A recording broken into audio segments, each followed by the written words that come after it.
मूर्ख लड़का है वो। एक व्हाट्सएप मैसेज आता है जिसमें लॉरेंस मिशनरी ग्रुप के थ्रू हमें धमकी दी जा रही है जान से मारने की।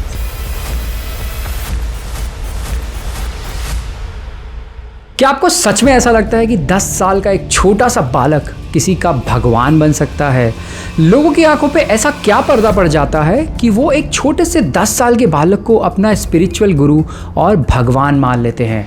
अभिनव अरोड़ा, 10 साल का ये छोटा सा बालक आज इंडिया का यंगेस्ट स्पिरिचुअल कथावाचक बन चुका है। अभिनव अरोड़ा की बातें लोगों को इतनी प्रभावित करती हैं कि लोग उसे आज अपना भगवान और स्पिरिचुअल गुरु मान चुके हैं। इस छोटे से बालक की कहानी तब शुरू होती है जब वो अपने पिता तरुण अरोड़ा के साथ मिलकर एक धार्मिक व्यवसाय स्टार्ट करता है सोशल मीडिया पर एक बालक संत रूप में। पर पिछले कई साल तक लोगों ने कभी ये डाउट नहीं रेज किया कि अभिनव अरोड़ा सच में एक बालक संत है या फिर एक फेक स्पिरिचुअलिटी का धंधा कर रहे हैं जो उनके पिता तरुण अरोड़ा ने उन्हें सिखाया है। अभिनव अरोड़ा की कहानी शुरू होती है सिर्फ और सिर्फ उनके 10 साल की उम्र में ही।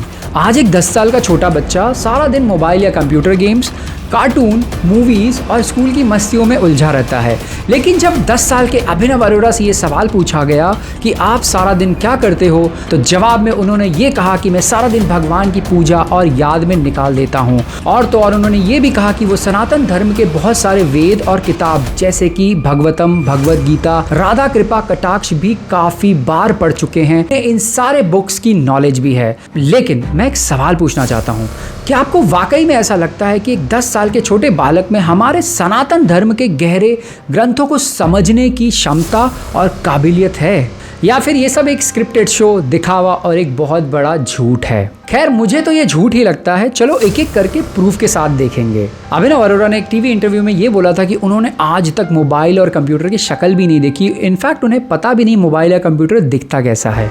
लेकिन आप ये क्लिप देखिए, यहाँ पर आप देख सकते हैं कि अभिनव अरोड़ा कैसे मस्त सोफे पे बैठ के मोबाइल में गेम्स खेल रहे हैं। यहाँ पर उनकी पहली चोरी पकड़ी गई। ये वीडियो है लॉकडाउन के दौरान की, जब वो अपनी फैमिली के साथ घर में मिलकर बहुत आराम का वक्त काट रहे थे।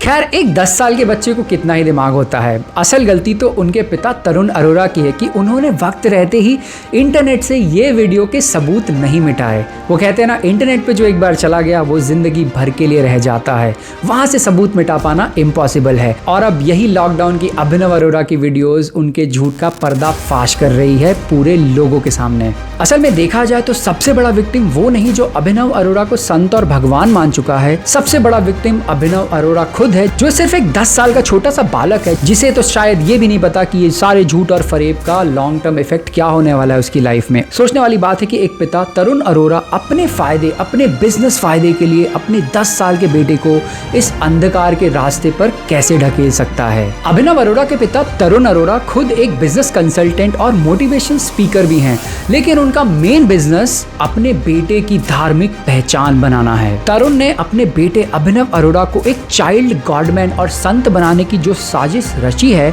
आज उस साजिश में बहुत सारे इंडियंस ऑलरेडी फंस चुके हैं। उन्होंने अपने प्रोडक्ट यानी अपने बेटे को as a child godman launch किया और अपने बेटे अभिनव की भक्ति, आस्था और भगवान की पूजा वाली वीडियोस को सोशल मीडिया पर पोस्ट करके लोगों को उनकी ओर आकर्षित किया। कुछ हफ्ते पहले तक लाखों इंडियंस तरुण अरोड़ा के फैलाए इस जाल और धोखे में फंस चुके थे। क्या आपको पता है, तरुण अरोड़ा पर पहले ही बहुत सारे धोखाधड़ी और फ्रॉड के केस लग चुके हैं। ये कैसा पिता का प्यार है कि जिसने अपने बेटे को ही मार्केट में एज अ गॉडमैन लॉन्च कर दिया और अपने बेटे की पॉपुलैरिटी पे अब अपना बिजनेस बिल्ड करने की पूरी तैयारी है। अब ये पिता का प्यार है कि एक व्यावसायिक स्ट्रैटेजी, ये तो हम सबके सामने सच आ चुका है। लेकिन अब बाप बेटे का भांडा फूट चुका है और झूठ का पर्दाफाश हो गया है। अभिनव और तरुण अरोड़ा की कहानी ने एक नया मोड़ तब ले लिया था जब इंडिया के मशहूर यूट्यूबर अंकित पटेल ने उनकी संत जैसी छवि का खुलासा किया है। उन्होंने ये प्रूव किया है कि कैसे अभिनव अरोड़ा हर इंटरव्यू और हर शो में सेम स्क्रिप्टेड आंसर देता है। सब कुछ स्क्रिप्टेड है, सब कुछ प्री प्लान्ड है। वीडियो की लिंक मैं डिस्क्रिप्शन में डाल दूंगा। डिटेल ब्रेकडाउन और अभिनव और तरुण अरोड़ा के झूठ का पर्दाफाश के लिए इस वीडियो को जरूर देखना। हैरान कर देने वाली बात तो तब है कि जैसे ही कोई भी टीवी इंटरव्यू शो में अभिनव अरोड़ा से कुछ भी अनस्क्रिप्टेड पूछ लिया जाए, उनको आउट ऑफ सिलेबस जैसा फील होता है। उनके पास कोई जवाब नहीं होता है, वो सिर्फ कैमरा को देखकर हंसते हैं। आपके दिमाग में क्या ख्याल आता है? आई एम श्योर ये भी उनके पिता द्वारा सिखाया गया एक ट्रिक ही है कि जहां पर उनको आंसर ना पता हो वहां सिर्फ और सिर्फ कैमरा को देखकर हंसते रहो। ये भी काफी मल्टीपल इंटरव्यूज में सिमिलर चीज प्रूव हो चुकी है। एक और क्लिप रिसेंटली सामने आई है जो कि अभिनव अरोरा के लॉकडाउन के समय की है। इस वीडियो में आप देख सकते हो कि कैसे एक 10 साल का मासूम सा बच्चा जो अपने आप को राधा कृष्ण का भक्त, संत और खुद को भगवान कहता है, अपनी माँ से चिकन की गुहार लगा रहा है। सच अ क्यूट मोमेंट।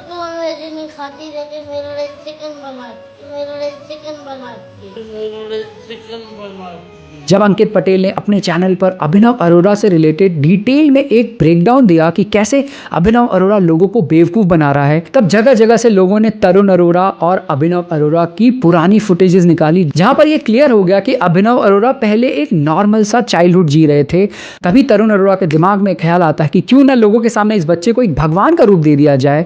खैर, इंडियंस धर्म और आस्था के नाम पर तो कुछ भी फॉलो करने लग जाते हैं। देखते देखते अभिनव अरोरा का इंस्टाग्राम पेज 0 से 1 मिलियन फॉलोअर्स तक पहुंच जाता है, वो भी बहुत ही शॉर्ट पीरियड ऑफ टाइम में। जब इतना कुछ स्क्रिप्टेड है तो ये भी 100% पॉसिबल है कि अभिनव अरोरा की पूरी छवि ही उनके पिता तरुण अरोरा ने प्रॉपर तरीके से स्क्रिप्ट करी है। अब ये जाहिर हो गया कि अभिनव और तरुण अरोरा का डाउनफॉल स्टार्ट हो चुका है। सोशल मीडिया पर अभिनव अरोरा के वीडियोस पर काफी मिक्स्ड रिएक्शंस हमेशा से ही आते हैं। कुछ लोग उन्हें संत मानते तो वहीं मैक्सिमम लोग उनके वीडियोस पे काफी फनी कमेंट्स भी करते हैं।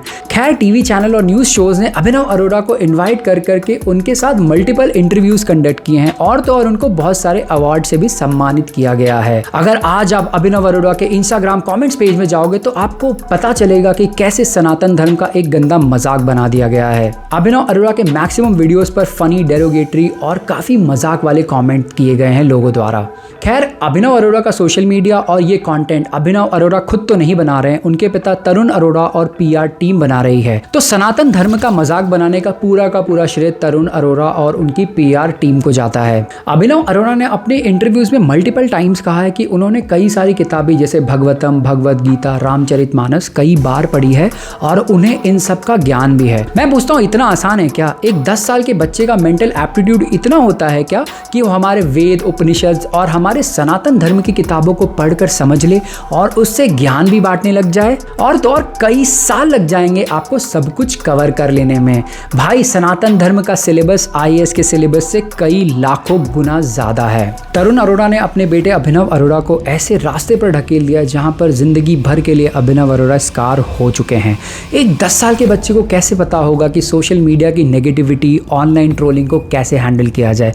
आज भी 10 साल के बच्चे को अगर माँ तेज से डांट दे तो उसके आंसू और सूसू दोनों निकल जाते हैं। भला एक 10 साल का बच्चा सोशल मीडिया ट्रोलिंग और नेगेटिविटी कैसे हैंडल करेगा? मैं एक बार फिर बोलूंगा, अभिनव अरोरा के इंस्टाग्राम पेज के कमेंट सेक्शन में जाओगे तो आप देखोगे 90% लोग अभिनव अरोरा को ट्रोल ही कर रहे होते हैं। कोई उनके वजन का मजाक उड़ा रहा होता है तो कोई उनके बोलने के तरीके का मजाक उड़ा रहा होता है और तो और बहुत सारे लोग हिंदू और सनातन धर्म का ही मजाक उड़ा रहे होते हैं। इतनी ऑनलाइन ट्रोलिंग और सोशल मीडिया नेगेटिविटी के साथ मैं ये दावे के साथ कह सकता हूँ कि चाहे आगे जो भी हो, अभिनव अरोरा की जिंदगी काफी कठिन होने वाली है। जब से अंकित पटेल की वीडियो सामने आई है और चल रहे धर्म के बिजनेस का पर्दाफाश हुआ है, तब से अभिनव और तरुण अरोरा के ऊपर ट्रोलिंग बहुत ज्यादा बढ़ चुकी है। इन सब में देखना यह है कि नेक्स्ट तरुण अरोरा क्या करने वाले हैं, क्योंकि अभिनव अरोरा तो अभी भी एक 10 साल का छोटा सा बालक है, वो कितना ही कुछ कर सकता है। तरुण अरोरा ने अंकित पटेल ओनली देसी चैनल को कोर्ट में घसीट लिया है और उनके ऊपर मानहानि का दावा भी ठोक दिया है।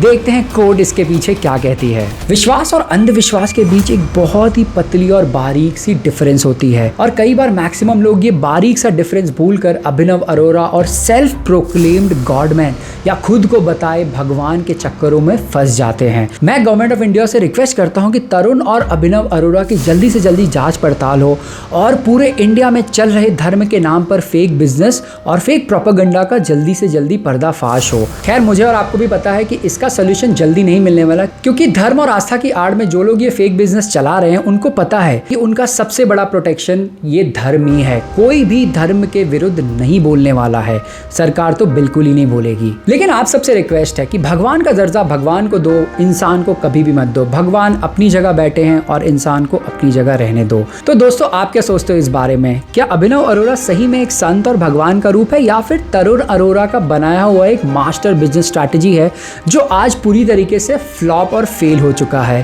खैर, जो भी सोचते हो फटाफट कमेंट करके बताओ और अपने थॉट्स और रिएक्शन भी दो। अगर ये वीडियो अच्छा लगा तो अपने फ्रेंड्स फैमिली के साथ ज़रूर शेयर करो। मैं जानता हूँ सारे हिंदू फैमिलीज़ में आपकी मेरी माँ किसी न किसी बाबा को पूज रही होती हैं। मैक्सिमम टाइम्स ये बाबा सही भी होते हैं जो भगवान के बारे में बातें कर रहे होते हैं, लेकिन कई बार हम इंडियंस ऐसे फर्जी बाबाओं के चक्कर में फंस जाते हैं जिनका भगवान से कुछ लेना देना नहीं है। वो तो धर्म और आस्था के नाम पर सिर्फ एक व्यवसाय कर रहे होते हैं। अगर ये वीडियो अच्छी लगी तो प्लीज़ लाइक और कमेंट करके बताएं, और हाँ, सब्सक्राइब करना ना भूलें क्योंकि मैं हर हफ्ते एक नई ब्रांड न्यू इन्फॉर्मेशन के साथ इस चैनल पर आपके लिए वीडियो लेकर आता हूँ। धन्यवाद।